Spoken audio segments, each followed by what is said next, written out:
Green Cooling scores with the 13 Pro-Am Community Rugby League Show. Yes, and welcome to actually show number 31 of the 13 Pro-Am Community Rugby League Show. I don't think Dallas had many episodes, did it? Yeah, but they came back out of the shower and all that. Or are we thinking, no, El Dorado? I'm reckoning El Dorado. That's going back, isn't it? I might as well get stuck on the soaps, you know. Crossroads. So we're always talking about Crossroads in rugby league, aren't we? And of course, as you've just guessed, alongside me is Dave Parkinson. Yep, Mr. Crap Jokes of the year 2025. He's just continuing on from where we left off on Saturday at the rugby.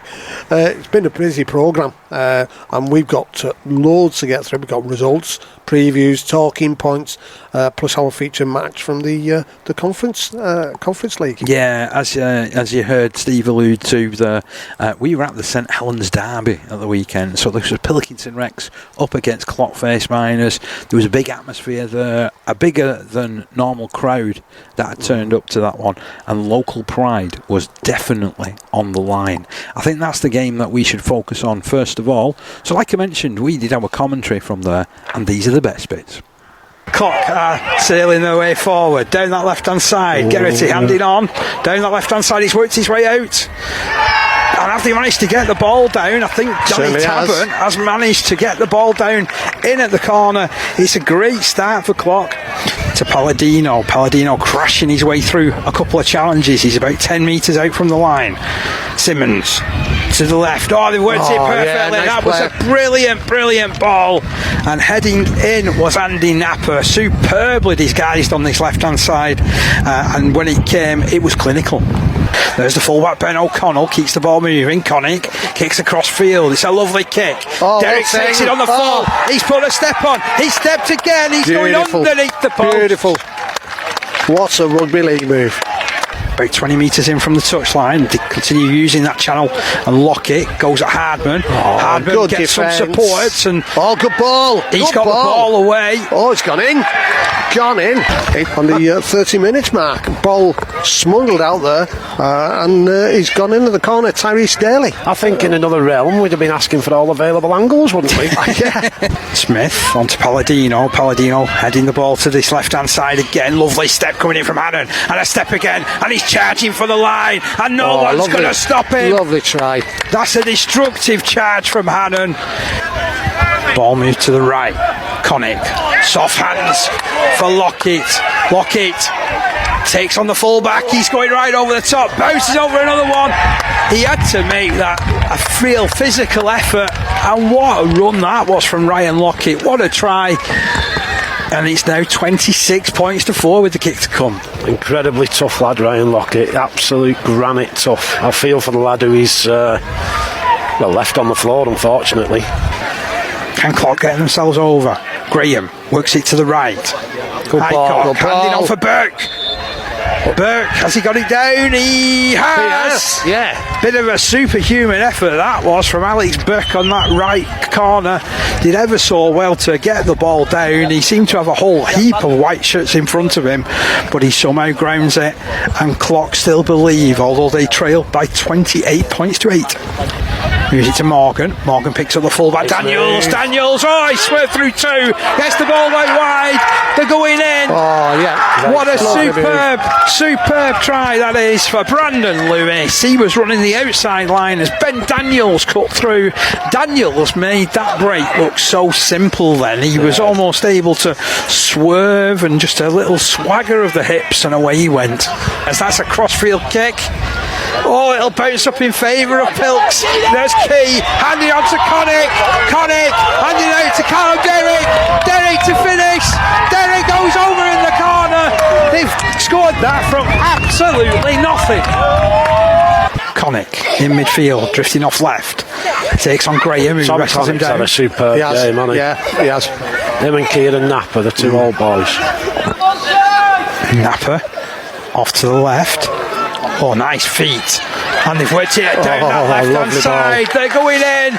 That will be game, set and match to Pilkington Rex.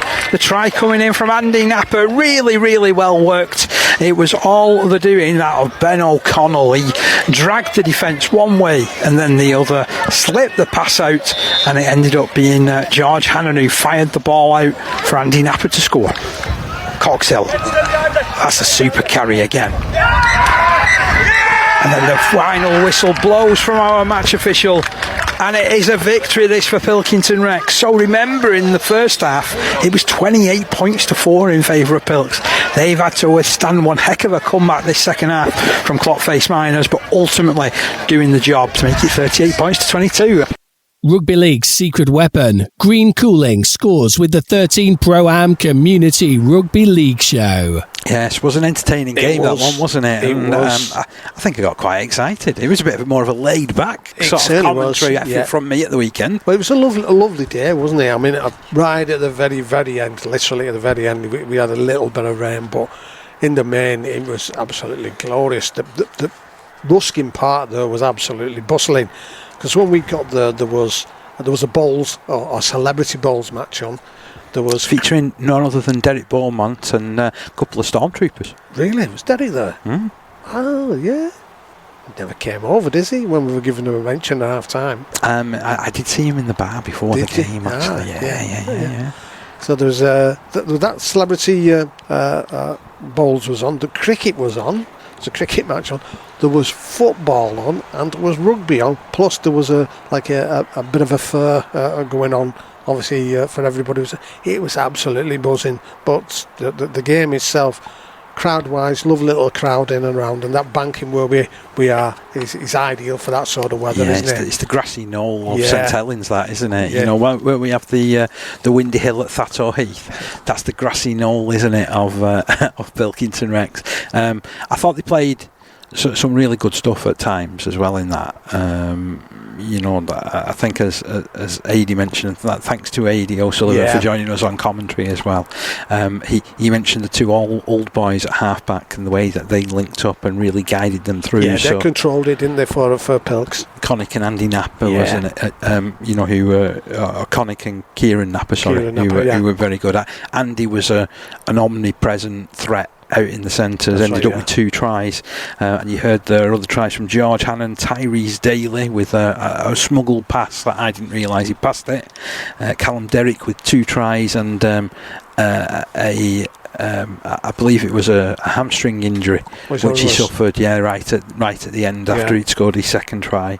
Ryan Lockett, who I was very, very impressed with, really, really good second row. In fact, the 2 second rows they've got, Hannon and Lockett, they both offer enough difference, but they're quite similar in the way they approach the game, aren't they? Yeah. So what I was meaning is, Hannon's probably a little bit more mobile, but Lockett is a right hard nut, and he's the sort of second row forward that I really enjoy watching as well. He's Lockett. Yeah. And you move on to the other side, Clockface Miners. We were really impressed with the props, Harrison Rigby and Harry Coxhill. Yes. Both of them had a really, really good game.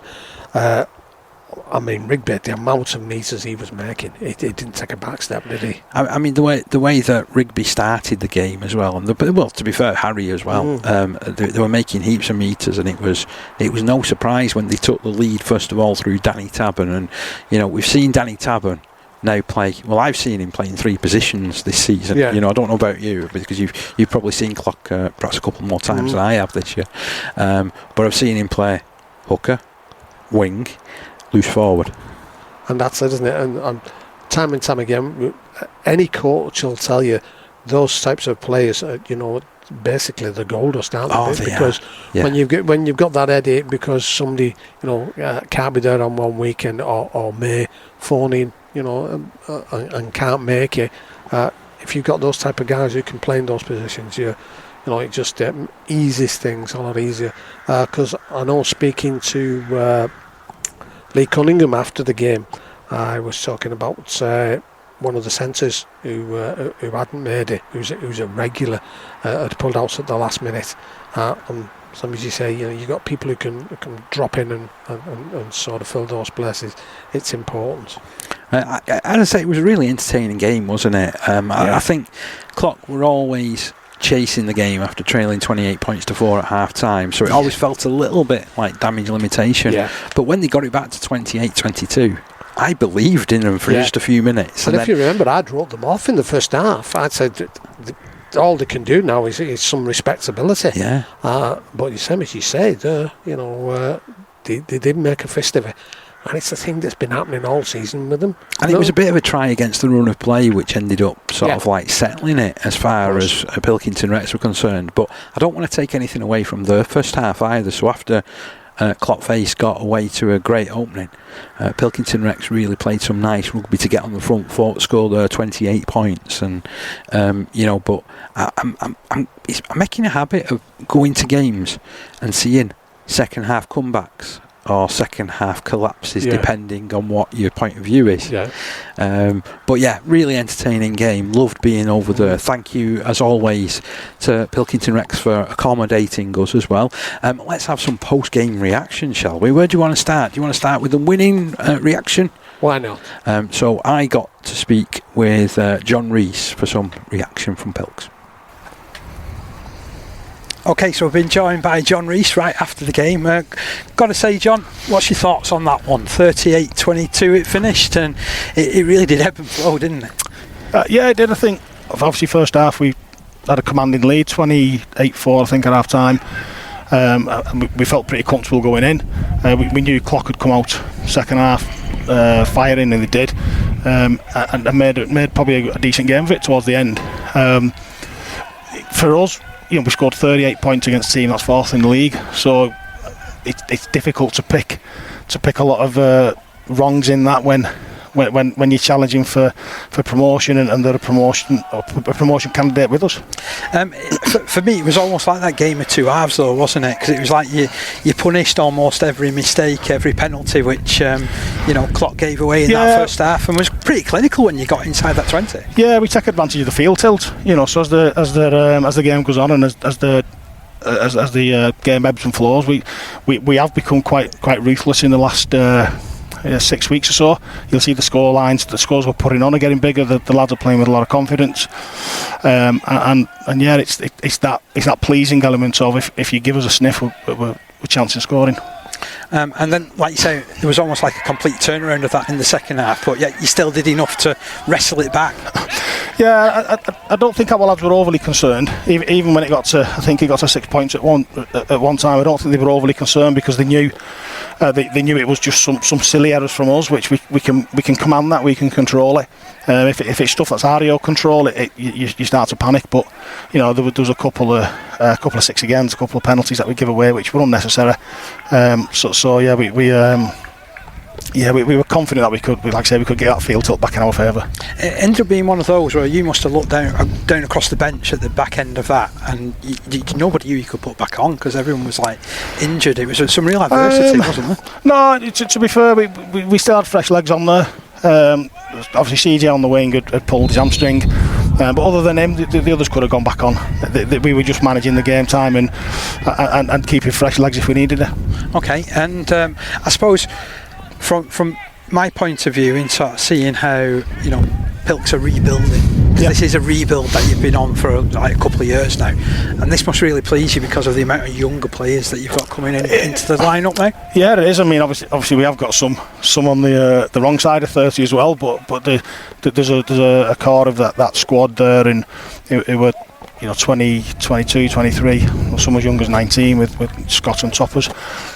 So it is pleasing to see we had a really good period with a solid team that was got to an age that they were finishing, and we've just rebuilt it with these young lads coming through, and hopefully with looking down the youth section, we've got some good years to come. And to be fair as well, that experience that you've still got around the place, they still offer so much, don't they? And guidance wise. Yeah, I mean, Kesey's played his 199th first team game today, so he's got 200 next week. I think he's on 293 NCL games. So there's not many props putting them kind of numbers in. That's awesome. It's unbelievable. he's unbelievable. He's reminding us all the time that he's going to retire. So I'm going to make sure that the statistics get deleted before next season. Just buy him a new pair of boots. I'm sure he'll be fine with that. To be fair, I'm not buying him a pair of boots. He used to rob man anyway. And again, it's really interesting heading into the back end of this season now, isn't it? You've got a couple of really interesting games that could really define where you finish. Yeah. Next two are really tough. Normanton away is never easy. It's not it's not an easy place to go, and that can get quite emotive, I guess. Is maybe a good phrase. And then all things going as it looks, Dewsbury Celtic down here on the 30th, which could be a real decider as to who gets that second place. John, thank you ever so much for joining me, and all the best for the rest of the season, mate. Cheers, pal. Green Cooling keeps the 13 Pro-Am Community Rugby League show cool, even when tackles get heated. So those were the thoughts of John Rees. Always good to speak to him, and I've got to thank Steve. I am going to thank you because you emerged just at that moment. Yeah. You was like a saviour coming in from the side with an umbrella. Literally, it had been a gorgeous afternoon, hadn't it? Yeah, and then just as I started speaking with John, the heavens up, and we were both getting drenched. But Steve came to the rescue with an umbrella. I always say the actual umbrella that I have is it's in clock face colours. It's a Renault. It's a Renault umbrella. Right, okay. It was actually my father-in-law's, and he'd had it for years and years. And it obviously, unfortunately, when he passed away, obviously you have lots of things that you had to get rid of. And I remember I was clearing things out and I spotted this. I thought, I'm keeping hold of that because it always coming. And I liked it because of the Renault, etc. So it's always in the van, because it's one of those things that if you don't have it in the van, odds on it's going to rain. And that day, even though, as I say, it was glorious, I thought, we'll take it up there because you just never know. And right at the very end, we just managed to get to it and just sort of protect you and John Rees. I mean, what you didn't share is that we were using it as a sombrero about 20 minutes before kick-off. It was absolutely boiling hot, wasn't it? It was a glorious afternoon. But yes, so we've heard from the victors. What about the side that was defeated? Well, Lee Cunningham came right across after the game and had a good chat. Okay, I've been joined by Lee Cunningham straight after the game, so I understand that even you've not really had a chance to digest it and speak to your players about this game yet, but 38 points to 22. How did you see it? Bit of a harsh gap in the end, but I suppose in the first half you was masters of your own downfall to a degree. 100%. And I think that's something that we really discussed at half time, where we asked the lads to become accountable for their own actions. We know that when they not giving errors away, ball handling errors or the penalties or so on and so forth on the negatives, when we can turn the ball over on our own terms in the parts of the pitch where we want to be doing, when we're disciplined enough to do that, then we're a good footballing team. But however, quite clearly in the first half, and has been so often the case throughout this season, our first half performances has not been good enough, and that is on us. We need to be accountable for that and hold our hands up and say, actually, do you know what, I'm learning, and we'll try our best not to make that happen again. Your second half was absolutely magnificent, and it's like the mirror image, isn't it, really, to be fair, and the way you roared back and scored some really well taken tries as well. So you've got that superhuman effort from Burke in the corner. You've got the effort from in this corner as well, when it came off the back of the run from Ben Daniels, which when he gets going, I know we've seen him in a couple of positions this season. You've used him in probably more than a couple of positions. What a balance runner he is. I remember a couple of weeks ago when after the Thornhill game at our place, I talked then about kind of, like, you look at the graceful runners that we've had, previous eras, and there may be some knocking around now, but I liken him to Kevin Iro and people like that. Yet to develop his strength and his power, but he's just so, like you just said, has a perfect way of summing it up, balanced, and he can step off either foot. he's just really, really graceful athlete. He makes it look easy, Yeah, which absolutely. is you know, Class. when you actually see something like that, you realise that you've got a talent there, because there's not many players that can do that, is there? You know, and he doesn't lose any pace either. You know, and brave as well. Yep. You know, because I mean, at times when after some of these kicks and the way that the breeze sort of billows around this particular ground in particular, you're always up against it as a fullback, or if you're playing in the back three, aren't you? Yeah, absolutely, totally. The resilience that Ben has shown, and not just Ben, to be fair, you know, I thought all of our team, we was down to 13 men after probably around the 50-minute mark. You know, we had Geordie Eccleston with that really bad beat, probably broken nose, I think. There, you know, it was his nose had more bends in than some of them roads leading into Clot Face and what have you. You know, but yeah, I thought we saw some resilience, and after the first half poor performance, our guys stepped up, and again, you know, there was adversity. I'm not one to kind of complain. Every coach will kind of go, some of them referees' decisions were this, that and the other, and I get that, you know. We're playing an emotional game, aren't we? Do you know what I mean? We're, especially in a day like today, you know, your emotions can thingy.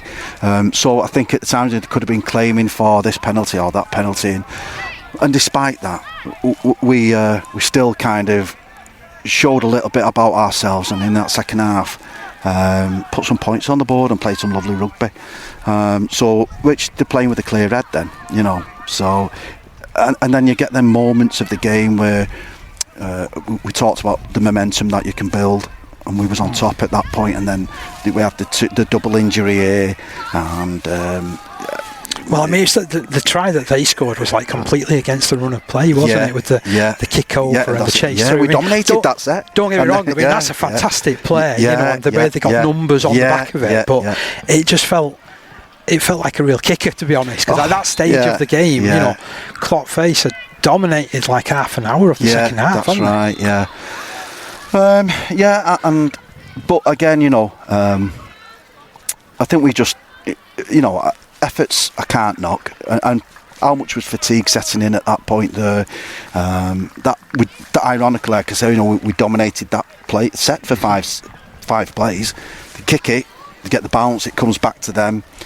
Never let a rugby ball bounce, you know, it's the old saying. But again, with this wind, that's probably, I don't know whether it can be picked up on the microphone or not, but this wind that's swirling around, you know, it is what it is. And, I'm starting to find out there's a couple of wind tunnels in St Helens. Here's a cracking wind tunnel, and then over at Thatto it's always like perennial breeze as well, isn't it? So like I say, you know, if it wasn't for the first half, it may have been a different scoreline, but it is what it is, and we need to say, that's us. We need to improve a lot by come. There's a lot to be proud of, though. You know, like I think, because it would have been easy to throw the towel away at half time, wouldn't it? You know, feel sorry for yourselves, and you didn't. So surely that's a good thing that you can 100%. Take from this. Yeah, 100%. Again, you know, I know I keep saying the same thing, but it's just a matter of fact that we are a really, really young team, and we are at the very beginning of our journey. So. Absolutely, let's learn lessons, and you know, when we need to kind of take that step forward again next week, and from there, you know, the journey can continue. Every tackle, every try, every scrum. Green Cooling is proud to be part of the Community Rugby League family. Enjoyed talking to both gentlemen there, so again thank you very much to both John Rees and to Lee Cunningham for their time after that game, one that'll live long in the memory, and you perhaps wouldn't bet against both of these sides coming up against each other one more time over the course of the season, would you? I've got a feeling that just might happen, Parky, and I'll tell you, it's going to be a real cracker if that happens. And you talk about a crowd, you'll get a crowd and a half for that. Definitely. So where are we going to move on to now? We've had some really sad news over the last few days. breaking from Wigan St Pat's, and unfortunately they've lost club stalwart Joe Charnock, who passed away at the weekend, and they put out a really classy statement of Wigan St Pat's that I just want to share with people. So this was posted on their Facebook page, and it's with a heavy heart that we announced the passing of our much loved club legend Joe Charnock Senior. Joe has and will always be a huge part of Wigan St Pat's, the beating heart of our club. He was a vital member, an amazing friend, and truly one of the greats. Joe has been a face we all recognise at Pats for well over half a century. From player to coach, team manager to committee member, his light will always shine inside us all. We offer our heartfelt condolences to all Joe's family and friends at this sad time. Joe Charnock, our club, will always be proud to speak of this man. One club, one team. R.I.P. Joe Charnock. Good night. God bless. And you know what? That is the way to do it, Parky, isn't it? You know, they've done him proud there by a very professional and a very profound statement. I just want to, reflect on, I suppose, my own meetings with Joe over the last few years. That certainly we've been doing the show, and whenever I've been to St Pat's, he was another guy that kind of understood what we have been trying to do, within community rugby league. He's one of those guys that clubs can't do without, to the point where I remember my first time when I met him. He was the guy that I paid me money to on the gate. Yeah. He was the guy that then left the gate in charge of somebody else while he went and put the post pads on. He was the guy that then went and collected the post pads, took the corner flags down, took them into the dressing room, and then I'd gone round and I was waiting for the Pats coach and one of the players. Then I could chat to them, and next thing you know, he's there with a brush and he's cleaning up the dressing rooms as well. Clubs don't function without people like Joe. And the fact that he was a really well thought of committee member, actually started as a player, so he first got involved at St Pat's in 1968. That is service. That is something that you can't buy, that sort of loyalty. You can't buy that sort of connection that you have. And this is again something that I really want to put across, and why we do this show, and it's when you get the opportunity to meet guys like this, definitely, real rugby people. St Pat's will be a much poorer place without him, and that's my own little tribute. Yeah, and I noticed on Facebook as well, Wigan St Jude's had put out their own, obviously their own tribute to him as well, because as much as it's two teams that are loggerheads for big parts of the season, for over the years, lots of players have moved from one club to the other, etc. I mean, everybody, lots of people know lots of people at the other clubs, and obviously the utmost respect there. And as I say, and as you said, Parker, he will be very sadly missed because of the things he brings. Not just those things that you've said, but he's sort of example that he sets to the others, that it's not just about playing rugby. There are other things that need to be done if we're going to carry on doing this. And I want to also just do a quick read through, because even Wigan Warriors put out a statement when they found out, and they said, it is with great sadness that the Wigan Warriors have learned of the passing of community stalwart Joe Charnock. Joe was a volunteer at the club, assisting our kit men with their daily duties. He would give up his spare time to help in any area that needed assistance. The heart of our club beats in the people who make it what it is, and Joe was one of those people. He was a very well respected friend to everyone here, and we will miss him greatly. Having first joined Wigan St Pat's as a player in 1968, Joe later became a coach of the St Pat's Cobra side before holding the roles of vice chairman, fundraising officer and club ambassador. Joe's warmth and commitment to the community game was noticed by many, leading to him receiving the Wigan Warriors Ultimate Community Hero in July 2023. He was also selected to be a community club representative, having been chosen as the well-deserved winner from more than 4,000 supporter entries. Wigan Warriors send their condolences to Joe's family and friends at this sad time.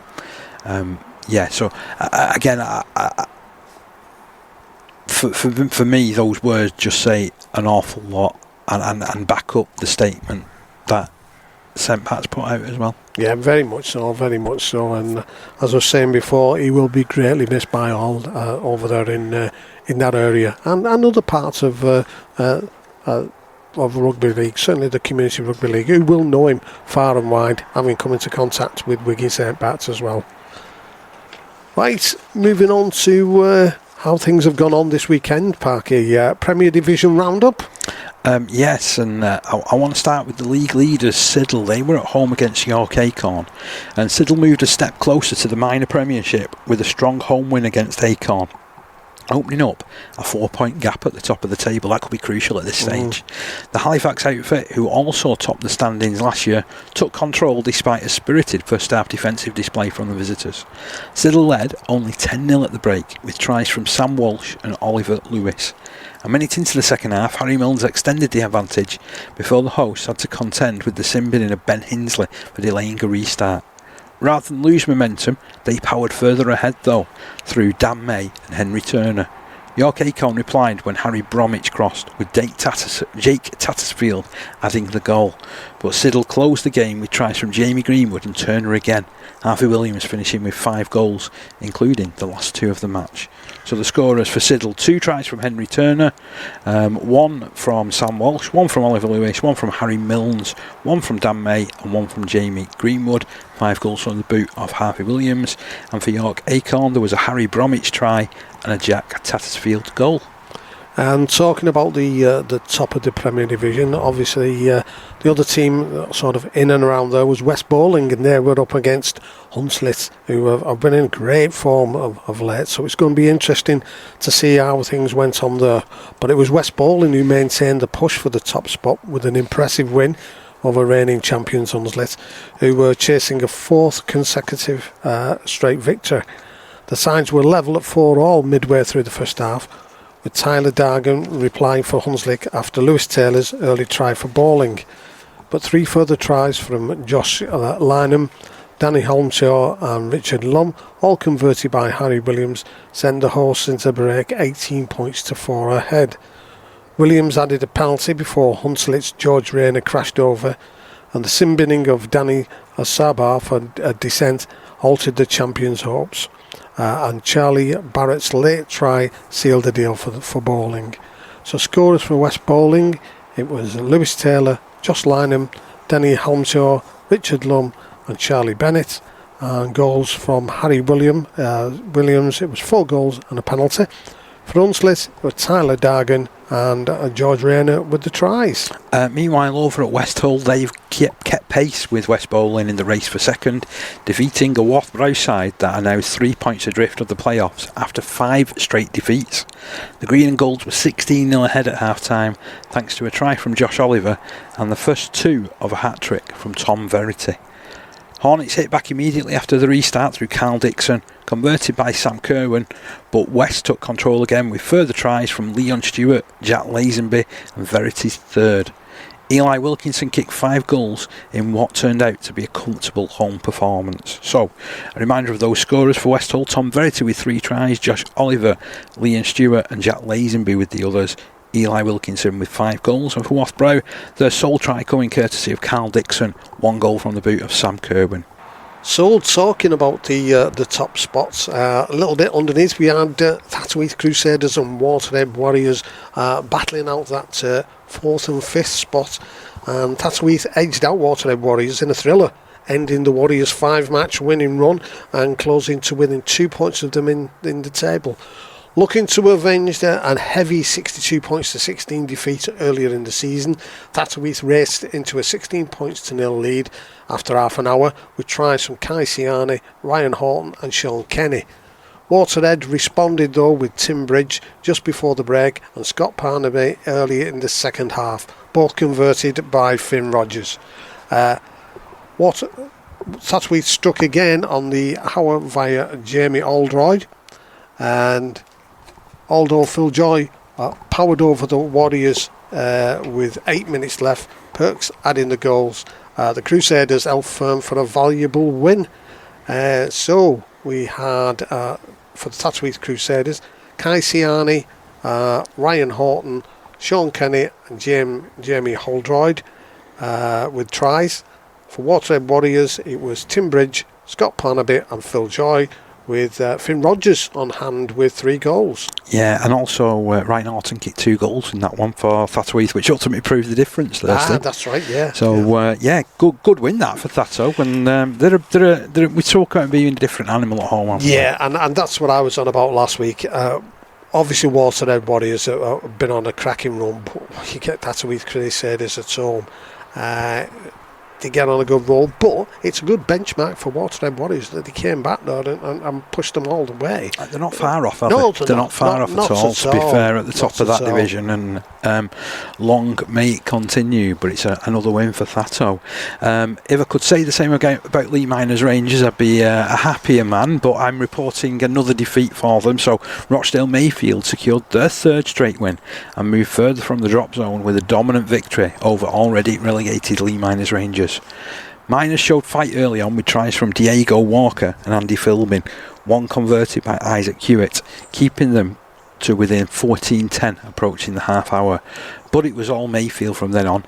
Tyrone Chip Chase starred with 4 tries, having already scored twice before the break, while Jordan Parr and Jack McConaughey both crossed twice.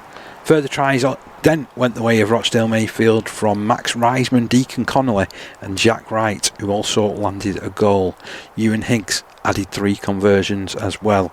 So, a reminder of those scorers for Lee Miners Rangers: tries for Diego Walker and Andy Philbin, 1 goal from the boot of Isaac Hewitt, and for Rochdale Mayfield, 4 tries from Tyrone Chip Chase, who is having an outstanding season. I said he's definitely joining my list of players with great rugby league names. Jordan Parr scoring 2, Jack McConaughey scoring 2 tries, Max Reisman, Deacon Connolly and Jack Wright going over for further scores, with Jack Wright kicking a goal, Ewan Higgs adding 3. Meanwhile, we had lower down Loch Lane, who were taking on Dewsbury Moor Maroons. And if you remember last week, Parky, our guest at the time, Lee Cunningham, obviously we were over at Clotterface last week, he pointed out that this wouldn't be the easiest of games for Loch Lane, even though Dewsbury Moor obviously have unfortunately bit the dust, as it were, and have been relegated, but they've got nothing to lose, as it were. And he wasn't far wrong, because Dewsbury Moor Maroons, as we say, already relegated, they battled to a draw with fellow strugglers Loch Lane, who remain in the final relegation place, but just 3 points behind York Acorn. The Maroons led 16 points to 6 early in the second half, with tries from Kieran Epworth, Michael Gray and Bradley Adams, plus a goal from Gregory Colbridge. Loch Lane's first half points had come from Connor Wilson's try, improved by Connor Jordan. The visitors fought back through Leo Skerritt-Evans and Lucas Moon, both converted by Nathan Fozzard, to edge an 18 points to 16 ahead. In a tense finish, George Woodcock levelled with a penalty. Fozzard responded with one of his own, but Woodcock's second penalty, just 3 minutes from time, ensured that the points were shared. So scorers for Dewsbury Moor was Kieran Epworth, Michael Gray, Bradley Adams with tries, Gregory Colbridge with goal, along with George Woodcock, who got 2 penalty goals and also a goal. Loch Lane's Connor Wilson, Leo Skerritt, Evans, Lucas Moon all got tries, with Connor Jordan getting a goal and Nathan Fozzard getting 2 goals and a penalty. So I wonder whether they're going to escape relegation, Loch Lane. I mean, there's that 3 points. They still got just enough games to do it. They've got just enough games, but they need to somehow find a way of getting above York Acorn, don't they? You're looking at what are York Acorn's games as well, aren't you? You know, are they going to drop any points? Because that's what they're relying on. Plus, obviously, winning themselves, which has not been the easiest thing to do of late. And it's, you know, from when we watched them sort of earlier on in the season, that you wouldn't have. They were looking sort of easy top 6 contenders then, weren't they? They're looking a bit chalk and cheese, but what happened last year was like the exact opposite of what's happened this year. So they they won a lot of late games last season to climb away from relegation, whereas they won a lot of early season games and have now gone on a run where they're struggling to pick up the points. And it's a strange one, because like you said, when we saw them early season, they easily looked like they were going to be a top 6 side. They were looking very, very good, weren't they? If I'm not wrong, it was Grand National Day. It was, wasn't it? Yeah. It's all gone wrong since then. It's hit the rails. Right, shall we talk about the National Conference League Division 1? And I want to start with Wigan St Patricks up against Shawcross Sharks, and a dramatic penalty goal in the final minute from Arian Woods snatched victory for Shawcross and completed a notable double over St Pat's after the earlier 24 points to 22 home win. Wigan started strongly, with Dean Zammett laying a solid platform up front. Connor Taylor crossed after just 5 minutes, with Brad Smith converting to make it 6-0 at the break. Early in the second half, Logan Bradbury extended the lead to 10 points to 0. Shawcross then responded with tries from Jack Toulson and Brad Wakenshaw, both of which were improved by Woods to edge ahead 12-10. Pats then regained the lead when Danny Riding powered over. I bet it was from dummy half. Dec O'Donnell added the conversion for a 16-12 advantage. The Sharks then levelled when Nathan Wright dived over just before Taylor was sent off for dissent. Woods missed the touchline conversion but made no mistake with the pressure kick from wide out in the dying seconds to seal the win. So for St Pat's, there were tries from Connor Taylor, Logan Bradbury and Danny Riding, goals from Brad Smith, who kicked 1, and Dec O'Donnell, who kicked 1. And for Shawcross Sharks, Jack Toulson, Brad Wakenshaw and Nath Wright were the scorers, with Arian Woods kicking 3 of his 4 attempts to secure that victory. Stunningly, they welcome St Jude's over there in Yorkshire, and we watched these two play this corresponding game, which was an absolute peach of a game at Wigan St Jude's, and by the sound of things, this wasn't far from the same. League leaders St Jude's made it 6 wins in a row, coming out on top in a physical contest at Stanley. Jude's struck first with tries from Cal Palmer and Connor Parkinson, both converted by Danny Cassidy. Stanley responded through Luke Townsend and Jack Sykes, and with Thomas Flannery converting both to level at 12 points all. The visitors pulled away in the second half as Rees McNally and Danny Fallon crossed, Cassidy adding another goal and a penalty to open up a 24 points to 12 advantage. Sykes' second try late on narrowed the gap, but Jude's held firm. So try scorers for Stanley were Luke Townsend, Jack Sykes, and goals from Flannery, who got 2 from 3. For Jude's, it was Cal Palmer, Connor Parkinson, Rees McNally, Danny Fallon, and Cassidy was successful with 4 from 5. I'm sure Danny Fallon retired at the end of last season for St Jude's. So it's really interesting, we've heard it so often, haven't we, players that they say they retire and then they come back for a few games and they've never fully retired, have they? There was another notable win for Heworth as well. Second place Heworth completing their double against Kells with a dominant performance built on what was strong defence. Kells actually drew first blood when Harry Watson went over, but Heworth took control with tries from Finley Tate and Liam Richmond before the break. Richmond added a second in the final quarter before Harrison Briggs sealed the points and Jack Sadler kicked 3 goals. Kells are now on a 3-match losing run and they struggled to break down a well-organised Heworth line. So, a reminder, those tries for Heworth were from Finley Tate, Liam Richmond with 2 and Harrison Briggs, goals from Jack Sadler who kicked 3 out of 4, and for Kells that lone try from Harry Watson which opened the scoring. I want to make a quick comment here about Liam Richmond. So he's a guy that I've seen a little bit of over the last few years, and on his day there are a few better second rows that are knocking around in the National Conference, so it just feels like perhaps he's finding that sort of excellent form that those people over at Heworth will be mega used to seeing at the right time of the season. Meanwhile, towards the bottom end of the table, it was a clash of the 10th versus 11th. It was Crossfields against Oulton Raiders, and Oulton Raiders climbed off the bottom of the table with a hard-fought win over 15-man Crossfields. The Soaps started fast with tries from Aaron Holliday and Taylor Boyne, putting them 10-0 ahead. Oulton responded with scores from Lewis Hagan, Charlie Costello and Kieran Walpole, who bagged the brace, while Archie Cragg's boot kept the scoreboard ticking over. Crossfields kept in touch though through Tom Millington and Ben Steele, and when Kieran Thomas crossed and Nathan Taylor landed his third, it was 28 points to 26, but Joe Oren's second try of the game and Cragg's fifth goal sealed victory for Oulton, ending a 5-match losing run.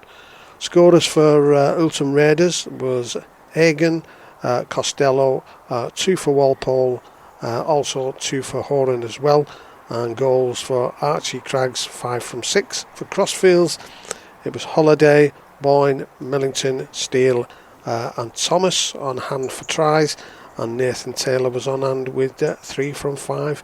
It's looking difficult now for Crossfields, just looking at the gap between them and 9th place Kells, who were on 14, and Crossfields are on 8. Running out of games. They are running out of games, and sadly that looks like it's happening as well for Woolston Rovers. It was another heavy defeat for them. Ince Rosebridge running riot in Woolston after an even opening quarter to keep their own promotion push alive. Woolston struck early on through Lewis Talbot and James Tarpey, both converted by Ryan Brown, and actually led 12 points to 6. Ince then responded in ruthless fashion. Mason Fillingham scoring twice and kicking 9 goals for a personal haul of 26 points. Jack Heaton, Jamie Malone and Casey Shaw also grabbed doubles, while Callum Hughes and TJ Boyd completed the scoring. Brown and Malone were later sin-binned in the second half following an altercation, but it ended up Woolston Rovers 12, Ince Rosebridge 58. And a reminder of those scorers for Woolston: Lewis Talbot and James Tarpey with the tries, goals from the boot of Ryan Brown with 2, and then Ince Rosebridge, Mason Fillingham having a right afternoon out with 2 tries and 9 goals, Jack Heaton scoring 2 tries, Jamie Malone scoring 2 tries, Casey Shaw scoring 2 tries, with Callum Hughes and TJ Boyd also getting on the score sheet. Back on track in Rosebridge now. They put some slightly on the coattails of Youth, although Youth have still got a game in hand. But as he said, you've got to win that game in hand. It's just 1 point difference at the moment. And I think that game in hand is against Wigan St Patricks, isn't it? And speaking of teams that are just keeping on coattails, Egremont Rangers did themselves an absolutely wonderful job on the weekend. They were up against Oldham St John's, who are just above them in the table, and Egremont hit back strongly after an early blow to gain revenge for their heavy defeat at Oldham earlier in the season. Oldham's Eddie Gleeson opened the scoring after Rangers' Pat Wells had been sin-binned, with Matt Whitehead adding the extras. The visitors then lost Lewis Holiday, late tackle, and Kendall Davis, professional foul to the bin, and Egremont made the extra space count. Sam Appleby and Lachlan McDonald crossed to turn the game around before the break, and further tries from Wells, Brad Long and James Messenger, the last 2 in the closing 5 minutes, sealed a convincing win. Matt Boucher's kicked 5 goals, and Oldham's other points came via Connor Rose. So scorers for Egremont were Sam Appleby, Lachlan McDonald, Pat Wells, Brad Long, James Messenger, and 5 goals from the boot of Matt Boucher. Meanwhile, Oldham St Anne's tries came from Eddie Gleeson, Connor Rose, and a goal from Matt Whitehead. Great win, as you said, for Egremont. And to be fair, I saw the game earlier in the season at Oldham St Anne's, who were well worth their victory on the day. 2 good sides on the day, actually, as well, when you think about it. Egremont obviously much better at home, as a lot of the Cumbrian sides usually are, but I'm happy that they're starting to edge away from potential relegation, because I always thought, even when I saw them and they went down earlier in the season to Oldham St Helens, I always thought that they looked better than a team that was going to get relegated. Well, the thing is, strangely enough, as we say, they're probably as close to the playoffs, are they? Yeah, at 1 point away. If Oldham St Anne's slip up, There's just 1 point between them and Oldham St Anne's. Aggermonton in 7th, Oldham St Anne's in 6th. I suppose the only thing there as well is Oldham St Anne's have a slightly better point difference, don't they? Yeah. Quite a significant point difference of nearly 60 points, I think. So that adds an extra little bit in their favour. But they've got to keep on the toes. It means you can't slip up because they'll be hard on the tail. But talking about keeping on the toes, moving into Division 2, and Dewsbury Celtic remain on the toes of East Leeds. So it just seems like we're talking about an almost even when East Leeds are going to win this promotion and have it confirmed, because they are 17 out of 17. But Dewsbury Celtic managed to pick up a victory against nearest and dearest Thornhill Trojans, and the relegation threatened Thornhill Trojans came within a whisker of upsetting second place Celtic before ultimately falling just short in a 10th finish.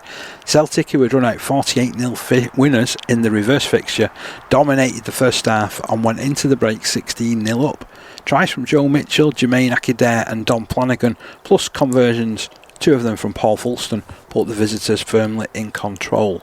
The scoreboard stayed frozen until the final 9 minutes, when Thornhill mounted a dramatic late surge. Jake Hickling crossed first, before Jordan Ward added another on 76 minutes, with Ryan Mitchell converting both. The comeback was on, but Celtic dug deep, as they have done throughout the season, to hang on and claim the points that keep them firmly in the promotion hunt. Sounded like one heck of a game that did. So Dewsbury Celtic, their tries came courtesy of Joe Mitchell, Jermaine Akidare and Dom Flanagan, with Paul Fulston kicking 2 goals. And for Thornhill Trojans, tries from Jake Hickling and Jordan Ward, 2 goals from the boot of Ryan Mitchell.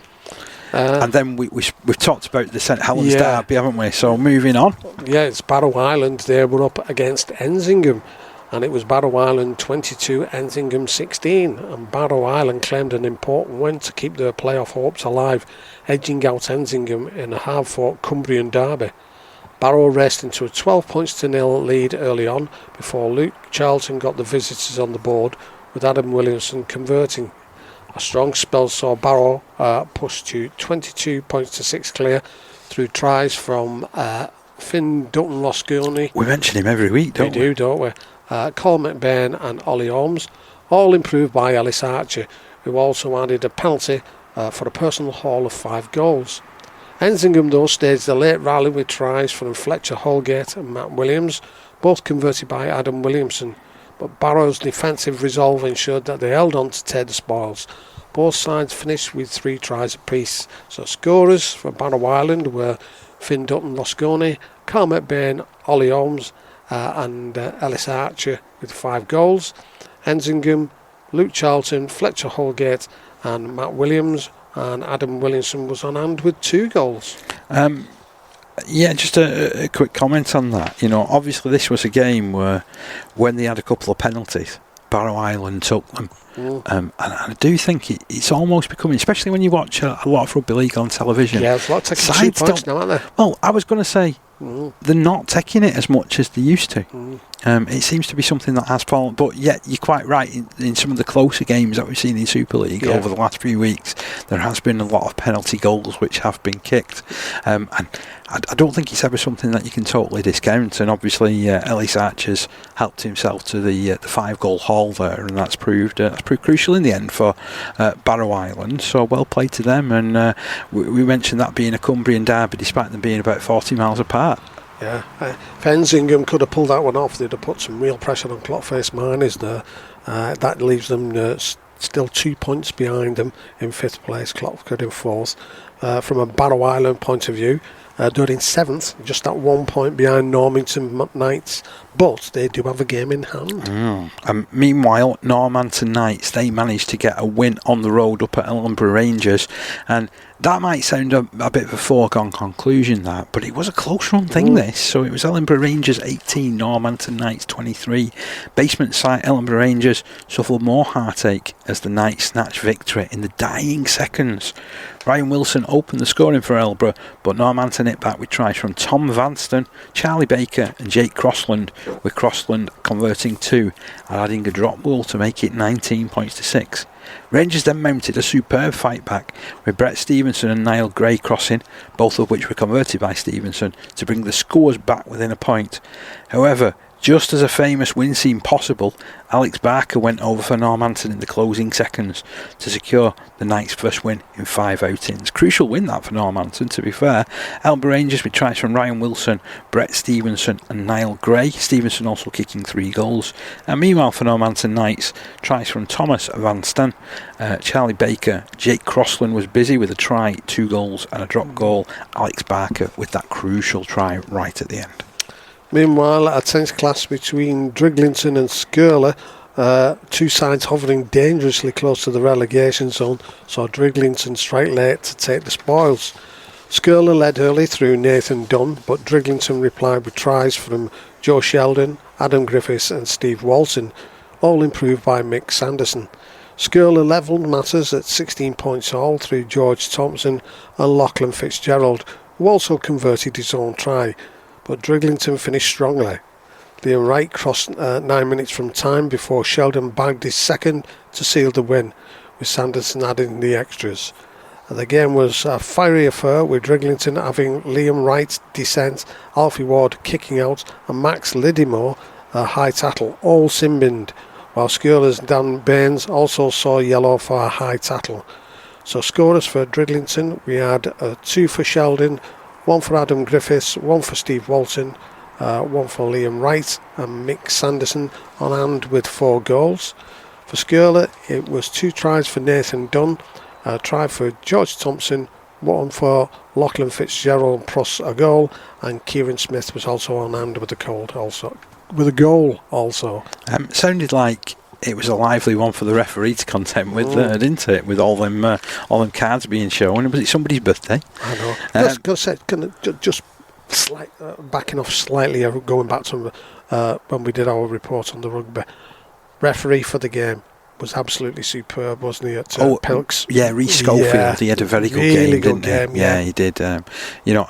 When you know that both sides are saying stuff about him a little bit, you know that a ref is doing all right. Yeah. There wasn't like. I mean, I thought he had a particularly good game. His positioning was superb throughout, to be fair, and he was jolly on the spot to rule on all the crucial decisions, wasn't he? It was good effort from him, to be fair. Moving to Division 3, and Beverley's hopes of avoiding a bottom 2 finish were dashed despite a battling 18-all draw against Millom. The East Riding side needed victory to leapfrog their Cumbrian visitors, but it was a late Ben White penalty awarded for a close-range ball steal that denied Millom the win. Millom had looked set for victory, thanks to tries from Tom Askew, Brad Crellin and John T. Peters, who also kicked 3 goals. Beverley fought back with tries from Lewis Miller, Alex Paddock and Joe Rose, while White with 2 and Joe Dobson landed the goals to ensure the points were shared. Good result that, I think, for Millom on the road, and they've certainly kicked on over recent weeks, haven't they, to avoid finishing in that bottom 2. So just a quick note for those perhaps uninitiated with what happens in the bottom division of the National Conference. If you finish in the bottom 2, you've got to seek re-election to the conference the following season. Yeah. So that's something that they do, like at the end of the year, when they're starting to look forward about, who's coming in and what else is happening. And speaking of that, Parker, I was going to say, just to let me go through. Beverley with tries from Lewis Miller, Alex Paddock and Joe Rose. Goals split between Ben White with 2, Joe Dobson with 1. And for Millom, Tom Askew, Brad Crellin playing on the boots again. And John T. Peters with the tries. John T. Peters also kicking 3 goals for a busy game. Yeah, and as you were saying though about tries that have to seek re-election, there's also that chance that they may not get re-elected, and therefore other teams get a chance to come in. Keithley Albion were exactly that the team this year, weren't they? Well, they did. They were voted. So to be fair, the teams that finished in the bottom 2, they did get voted back into the league, but Keithley Albion were added to the division. Was it because somebody had dropped out? I can't remember now, to be fair. I think it was. I've slept a little bit since then, Steve. You keep trying to catch me out. You're doing too much cricket and rugby, football, that's what it is. Yeah. Looking forward to going up to the Borough at the weekend. But anyway, that's another story entirely, and for another time and another show. Anyway, newcomers Keighley Albion, they really went to town and stomped to the top of Division 3 with a devastating 72 points to 4 demolition of Dissington, overturning their early 14 points to 4 defeat in Cumbria in emphatic style. Albion ran in a flurry of tries, including a hat-trick for Adam Gaunt and Josh Tenniswood, and a brace for Ben Stead, who also kicked 10 goals. Further scores came from Jamie Stevenson, Cole Pittles, Sam Wilde, Rob Spencer and Jack Kennedy. Dissington's sole reply was a try from Deaton Askew. So tries, as we've just said there, for Keighley Albion was a hat-trick for Adam Gaunt, also an hat-trick for Josh Tenniswood, 2 for Ben Stead, Jamie Stevenson, Cole Pittles, Sam Wilde, Rob Spencer, Jack Kennedy all weighed in with 1 each, Ben Stead on hand with 10 goals, and Deaton Askew on hand with a try. 2 more names as well in that one for my team of the year with names. Let me guess. Tenniswood is one. Yeah. And Pittles is the other. Cole Pickles. Hey, you know how my mind works, Steve. You do. I don't suppose you fancy doing media work for the National Conference League, do you, mate? You know how it works. Over at Bentley, they avenged an early 28 points to 0 defeat at Lee East with a hard-fought 14-6 victory. That also ended East Paint's hopes of claiming top spot. Lee East then took a 6-0 advantage in the 14th minute through a Conor Graney try, which was converted by James Molyneux. Bentley responded when Grant Hill crossed in the 22nd minute, but the sides remained deadlocked until 6 minutes from the end, when Hill popped in for a second try to edge the hosts ahead. Charlie Hamer then sealed the win in the closing stages, with Kieran Lewis adding the conversion. It sounded like it was a right late snatch and grab that for Bentley. 2 tries from Grant Hill, he's on a bit of a run at the moment. 1 from Charlie Hamer with a goal from Kieran Lewis, and for Lee East that sole try from Conor Graney and the goal from James Molyneux. Meanwhile, Saddleworth Rangers were up against Featherstone Lions, and Saddleworth Rangers kept the promotion push firmly on track with a 22 points to 6 win over Featherstone Lions, leaving them just 2 points off the leaders, but with a superior points difference. The sides were locked at 6 points all at half-time after Rees Hamlet's opener for Saddleworth was cancelled out by an Elliot Bell try converted by Danny Johnson. The second half, Rangers dominated with unanswered tries from Finn Stewart, Joe Tiara and Evan Parry, while Conor Whitehead added extras to complete a 3-goal tally. Scorers though for Saddleworth Rangers were Rees Hamlet, Finn Stewart, Joe Tiara, Evan Parry, all winning with tries. Conor Whitehead getting 3 goals. Featherstone Lions try scorer was Elliot Bell and Danny Johnson on the hand with a goal. Great win that for Saddleworth. I know that we have talked about them a little bit over recent weeks, where they have lost a couple of games and in a way almost lost a little bit of momentum, and then they've gained it back again, and then they've lost again, and then they've gained it back again, and they seem to be on that upward curve again, don't they? So that was a great win for Saddleworth. Tell you another side that is going particularly well at the moment, and that's Myton Warriors. So Myton Warriors continuing their superb late season form with their 4th straight victory. They ended up defeating Milford by 38 points to 12. Myton shot out to a 16-0 lead inside the first 19 minutes and never looked back, closing the game with a Nathan Slater hat-trick and further tries from Alfie Wall, Tyler Fisher, Lewis Bent and Gabriel Romanowski. Jack Sanderson added 5 goals. For Milford, who remained 3 points adrift of safety, I don't know about safety, that's probably the wrong way that describes it, but they might be up for sort of re-election. They replied through Max Hope and Logan Scott. Both were converted by Josh Kaywood. So a reminder for Mighton Warriors, 3 tries from Nathan Slater, right afternoon for him. Alfie Wall, Tyler Fisher, Lewis Ben and Gabriel Romanowski scoring the tries, with Jack Sanderson kicking 5 goals. A bit more confident with Romanowski second time round, wasn't it? Giving his name a shot.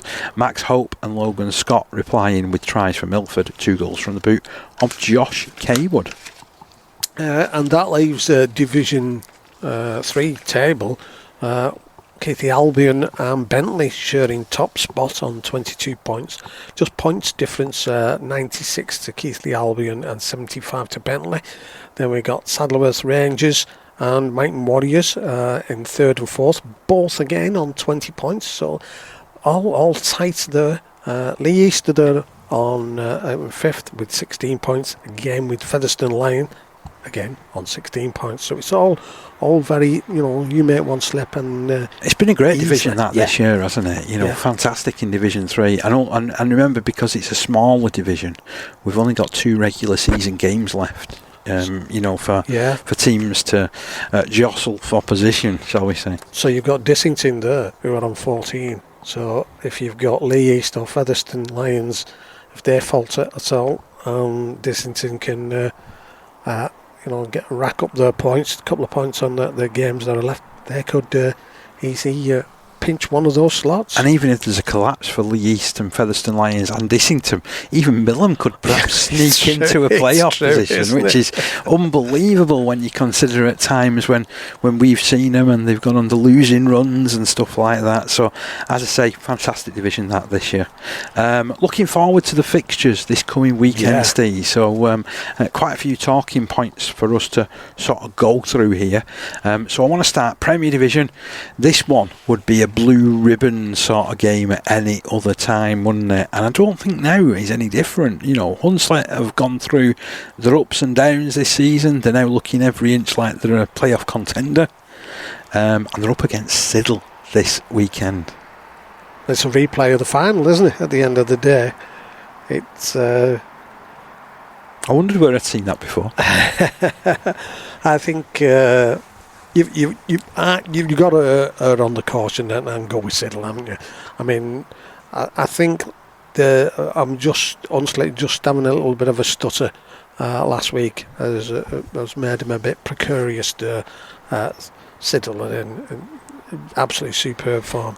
Obviously, once we get to playoffs, if Hunslet can get in those playoffs, that's what they've got to get into now, isn't it? They've got to clinch at least the 6th or 5th spot if they can, and once they're in there, then they're going to be really feared at the end of the day.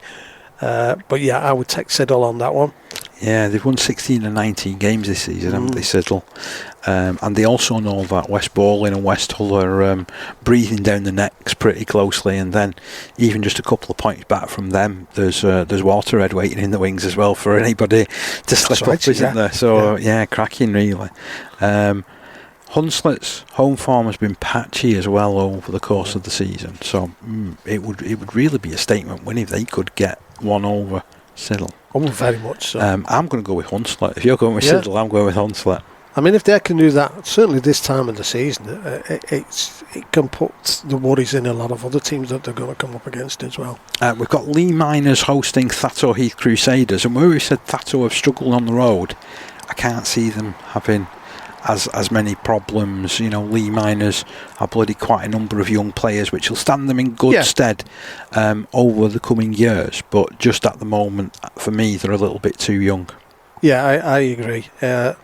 Same as you say, I think they'll want to give their supporters, sort of hopefully something to smile at with regards to at least giving on a good performance. And Tato obviously still have that mathematical chance of reaching the top 4. And so it's a must-win for them in this respect. Next up, Loch Lane hosting Westall. It doesn't get any easier for Loch Lane, does it? And they're kind of looking up at those coattails of York Acorn. The relegation fight pretty evenly poised. I still think at the moment it's favouring York Acorn, that's for sure. And Westall chasing a league leader shield. Well, yeah. At the end of the day, if like we're saying the Hunslick, turn over Siddle, then Westall, want to be sort of hanging around and pick up those spoils if possible. Because you want to get in that. Hey, first and foremost, if you can pick up the League Leaders Shield, that's always sure you've had a really, really good season, doesn't it? But if you can get in at least those top two, and sort of make sure you've got an home tie for those semi-finals, and but Westall and Siddle have both been very, very good this season, haven't they? So I can't see Westall slipping up there. A few weeks ago, I would have had West Bowling as clear winners away at Rochdale Mayfield, but Mayfield have picked up a few wins. They've got to find some way of stopping Tyrone Chipchase if he's going to be on the field, because the guy just can't stop scoring at the moment, and does have my award for name of the year. I'll tell you what, I mean, the two teams that I would have said 12 months ago that Rochdale would have been the bankers for this one, but West Bowling have had even though they've sort of stuttered a little bit of late, they've had a really good season. They have, play some entertaining rugby as well, don't they, West Bowling? Yeah, that will be a good one. I would just go for West Bowling on that one. They certainly have been in several high-scoring, thrilling games of late. They can't afford to slip up. I'm looking at this one. Waterhead are at home to York Acorn, so certainly Waterhead could do Loch Lane a favour if they're able to turn over York Acorn. Warriors, we've said all the way through the season, pushing really hard. The first ever season in the top division of the National Conference. They're loving every minute. Got to say, they played some really, really good football. And as I said, that game at the weekend against Thatcherheath just showed how good they are playing. Because as I say, there's not many teams gone over to Thatcherheath and turned them over. And they do play really, really well at home, as do Waterhead Warriors on their own ground. They do have a really good record there, and I think they're going to be able to carry that on and turn over York Acorn. Wathborough Hornets are at home against the already relegated Dewsbury Moor Maroons, and let's be honest here, Wathborough could do with a big finish to the season if they've got hopes of getting in this playoffs. I agree. Dewsbury Moor Maroons have started spoiling parties, haven't they, to a certain degree? They have to a certain extent, yeah. I think it helps that they've managed to get Kieran Hepworth on the field, because I think he took a professional contract with Batley at the start of the season. So I think he was a big miss to them in particular, very decent second row forward. So if he can play, maybe he's a point of difference. Yeah, I agree.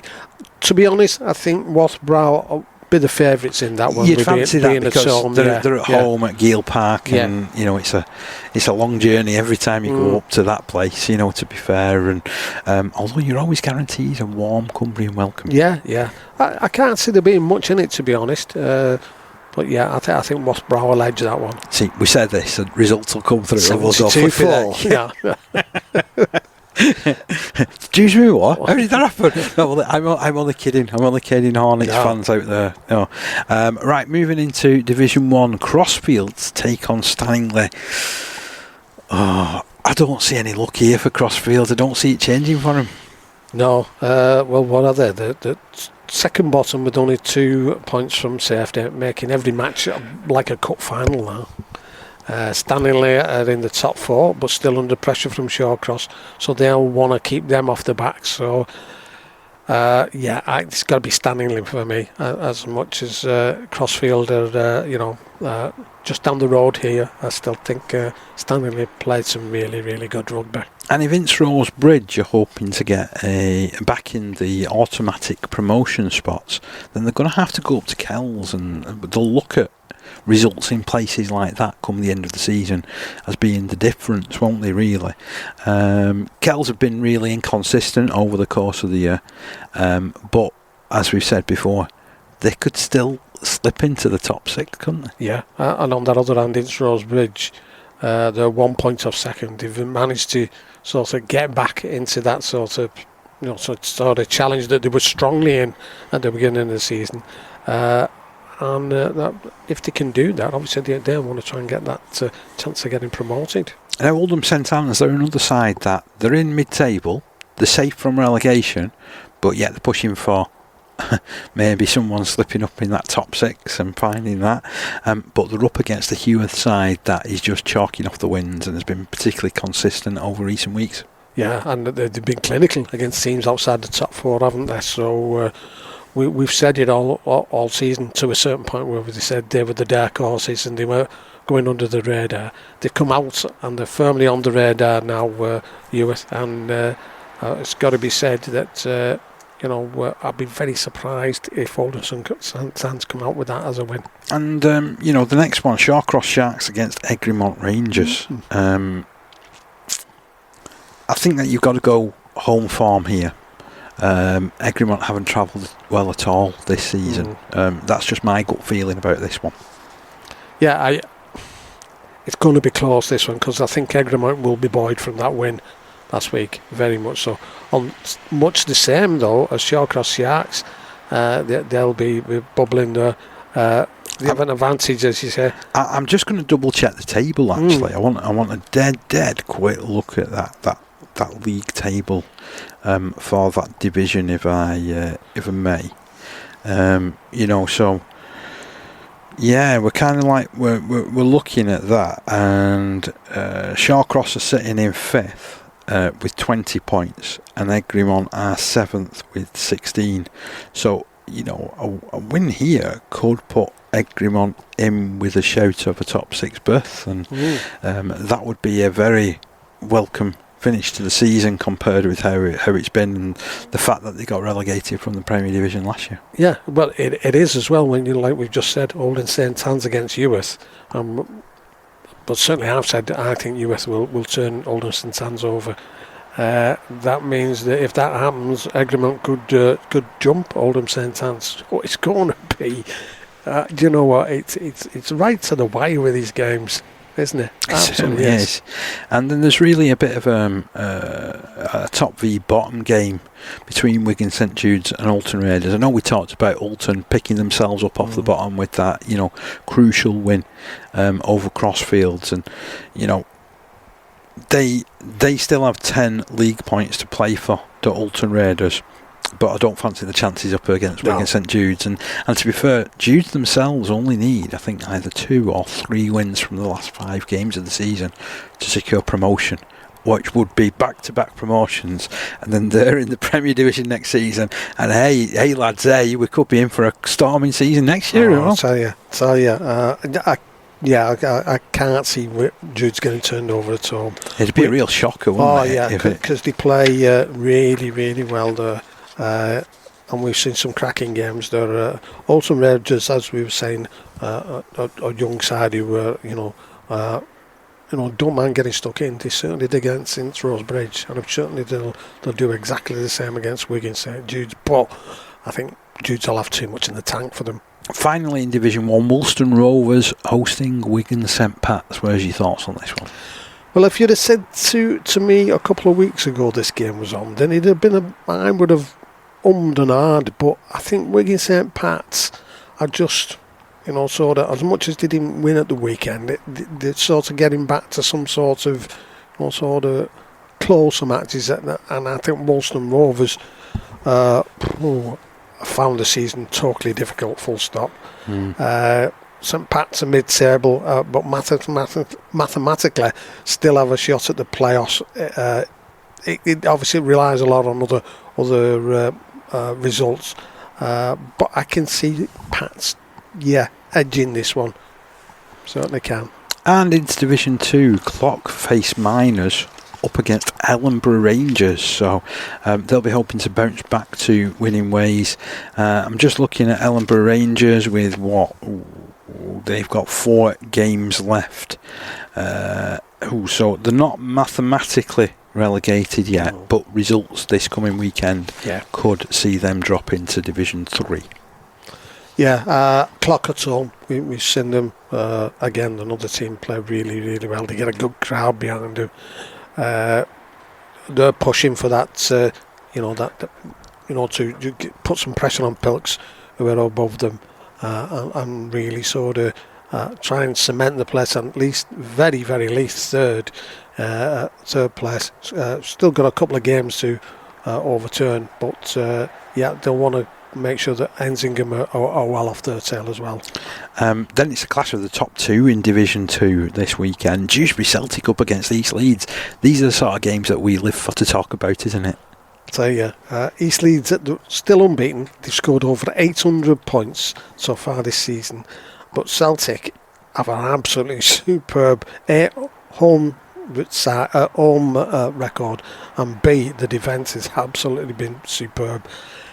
It depends, I think, on what team turns up from an East Leeds point of view, because we've seen a couple of games which we mentioned, which we think, we jokingly say the teams are looking out who are the ones who can get beat less by East Leeds, and there's been some, in that respect, there's been some close games for. You look at the results that have been East Leeds' results. Yeah, certainly over recent weeks. I know Normanton's given them a really good game, haven't they? And then there's a couple of other times where they've won by 18, 20 points, where earlier in the season they were blasting teams with 40, 50, 60, 70 points, weren't they? I remember, there was about 3 or 4 weeks when East Leeds scored like 70 points each week, and you're then thinking, geez, can anybody get anywhere near them? Yeah. I'm still of the belief that with the squad that they have been able to assemble there, they're a Premier Division side that is playing Division 2 rugby this season. Definitely. This is going to be really good, I'll tell you, because... I don't want to take anything away from Dewsbury Celtic, though, because they have been absolutely tremendous. Only 142 points conceded in 17 games. I'm going to put my neck on the line here. I'm going to say Dewsbury Celtic at home. I think Celtic can win this. Are we going Celtic by 4? Something like that, yeah. Okay. It's not going to be much in it, because that Celtic's defence is going to be absolutely on the money, and has been all season. You've only got to look at points against for them, 142. It's tremendous, that, isn't it? East Leeds is 180. Fair enough, I know East Leeds have got a far better points for, 810 compared to 506, but if you can stop them scoring, it puts you all in a different mindset, especially when you're used to racking up the points. Then we've got Ensingham up against Thornhill Trojans. We spoke a few weeks to Thornhill, and I think I said at the time that they were having a run of games where they were looking at having to pick up a few points from them, weren't they? And it's no different. They're still third bottom. They're on 10 points in the league, and they're going up to Ensingham, who are in the top 5 of the division, although their form over recent weeks has been a little bit up and down as Ensingham's. Yeah, because last week you would have thought they might have had a win, but they didn't. I think though, at Ensingham, they're fighting to stop there in that top 6, and I think they'll win this one. I do. Next up, we got Hull Dockers at home to Driglington, and we must say that we didn't mention East Leeds and Hull Dockers. They were due to play each other last weekend. Unfortunately, that game didn't take place. I know that Hull Dockers were able to notify the league that they weren't able to raise a side for the weekend. They notified East Leeds as well, and as a result, that game has been rearranged for, it's much later in the season. It's been rearranged for the 20th of September, which is actually the time when the playoffs are taking part. But obviously, East Leeds are so far ahead of everybody that they don't think they're going to be involved in any playoffs, and it looks very unlikely that they are. And to be fair, Hull Dockers are second bottom of the division and running out of games.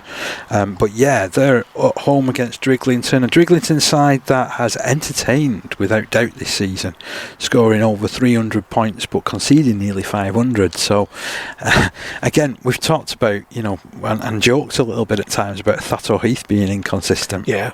And to be fair, Driglington and just that as well. And same as you were saying before, if Driglington can get that win, another, sort of other team slip up, they could just make that 6. It's every. Well, there was a couple of seasons ago, wasn't there? Where it looked like, was it Saddleworth? Yeah. So Saddleworth looked like they were going to get. I know eventually they did get relegated. Like last season, but 2 seasons ago they looked like they were going to get relegated, and then suddenly they had a late season surge where they won about 5 of the last 6 games and ended up in the playoffs, right. which was, and we've got another potential story unfolding that way, haven't we? With the way that all these clubs are very close and tight knit, and it's going to be a cracking game between Normanton Knights and Pilkington Rex as well. We heard John Rees talking very briefly about it earlier on in the show. Knights can still push forward for a top 6. They're sitting in 6th position at the moment. Pilks, though, they've got an outside chance, maybe more of an outside chance if Dewsbury Celtic slip up at the weekend, of climbing into 2nd place. They certainly have, and I can see Pilks winning this one.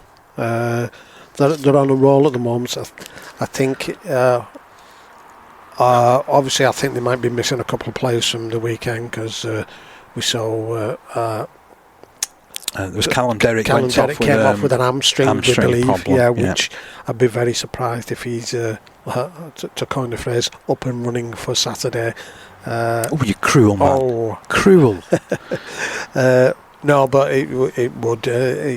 You've got to nurse hamstrings at the end of the day, because he's the sort of guy that if you do end up in a playoff situation, do you want to have on your certainly in your side? Dynamic footwork, absolutely dynamic footwork, and can score a try, can't he? And then finally, from a Division 2 point of view, Skirler at home against Barrow Island, and Skirler, again, it sounds really obvious. They're sitting in 9th place. They're just 2 points above the drop zone. They need the win.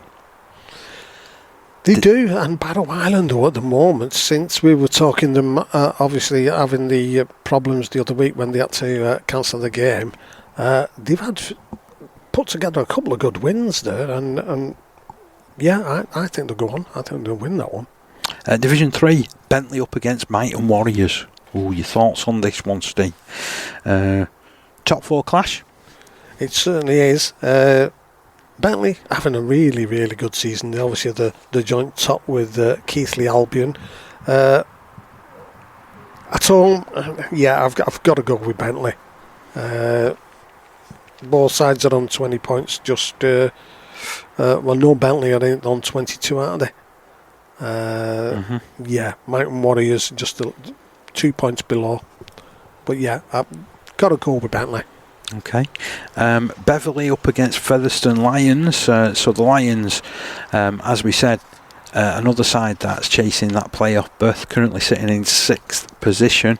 Beverley, I suppose officially their season's not done. They might not finish bottom if they can, grab a couple of victories in the last couple of games. But it's been a struggle for them throughout the year, hasn't it?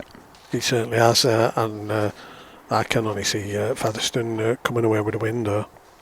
Next we've got Dissington against Milford. Dissington, a little bit of a different side at home, even though their form throughout the season, to be fair, has been much patchier than it was last season when they first came into the National Conference League.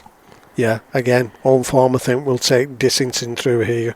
But Milford, what are they? So they're second bottom at the moment. They've got 10 points. So even to get above Millham, they've got to win both the remaining games, haven't they? And hope that Millham kind of slip up. So it's looking likely that Milford are also going to have to come to that same meeting and get re-voted into the league, aren't they? But I think they would deserve it, having seen their setup a few weeks ago. Yeah. For me, I don't think that you could lose a club like Milford from the National Conference League. But at the end of the day, it's no good me saying it, because the clubs vote. Well, not only themselves. that, you've got to look at what other teams are going to be wanting to come in. Yeah, but it's not guaranteed that if you you miss out on real, so there's no guarantee that you'll get replaced in that respect. Yeah, so it might be a case of you actually expand the division. Yeah, and that's certainly what they've looked to do over recent years. But as you said, there's been a couple of sides in recent seasons that have also pulled out of the division altogether and said that we're not in a place to run a team at the moment at National Conference League level, which is a big call. It's a massive call, and we know from talking about the National Conference League, how much. I suppose how much financial clout you need, because you've got to pay for the journeys and the coaches and that type of thing, and the commitment. It's a massive undertaking from your players and your coaching staff. There's some long journeys that are particularly in this division that we're talking about. But anyway, I sort of digressed there. Yeah, so that's a big journey between Milford and Dissington for sure. But moving on, Keighley Albion are at home against Lee East. Lee East still have an outside chance of a top 3 finish possibly, but I'm not sure whether they'll get much change out of a trip to Keighley Albion. No disrespect to Lee East, they probably had maybe a better season than what they thought they were going to have in some respects. They've been thereabouts, probably slipped in a couple of little areas, but Keighley Albion, they've been a breath of fresh air, haven't they? And then we've talked about Millom. They've got to go to Saddleworth this weekend, so it's a must-win if Millom fancy an outside shot at the playoffs, isn't it? It is, but it's going to be very, very hard. It's going to be said because Saddleworth on 20 points in third place. They'll be one of trying to get into. If Bentley or Keighley Albion do slip up at all, they'll want to be, in there and in amongst it. Yeah, and I think they will. To be fair, because to be fair, it's your top 2 get promoted automatically, and then it's a playoff for the third promotion spot from this division. So that's all that we've got for you. So it's been a really interesting show, hasn't it? To be honest, I'm really glad that I can always rely on you alongside me to press the buttons and probably make me sound a little bit better than I actually am. I'll polish it up with the editors, they say. But yeah, Parky, we all know it's now coming down crucially, just jockeying for position to get those sorts of places ready. Where are people going to land ready for those playoffs which are coming up absolutely on the rails, and we'll soon be in amongst it. Talking from the horse racing parlance, so best make sure that I go and do my interviews from the correct place. But we'll head on out of here. Thanks as always for listening. Remember that you can like and subscribe via when you see this on YouTube, because it is being put out on there as well. And do remember to look out on our social media, because if we are going to be doing a game over the next few weeks, that's where the information is going to appear, and no doubt we'll be talking about it. We certainly will. We'll see you next week. Every tackle, every try, every scrum. Green Cooling is proud to be part of the Community Rugby League family.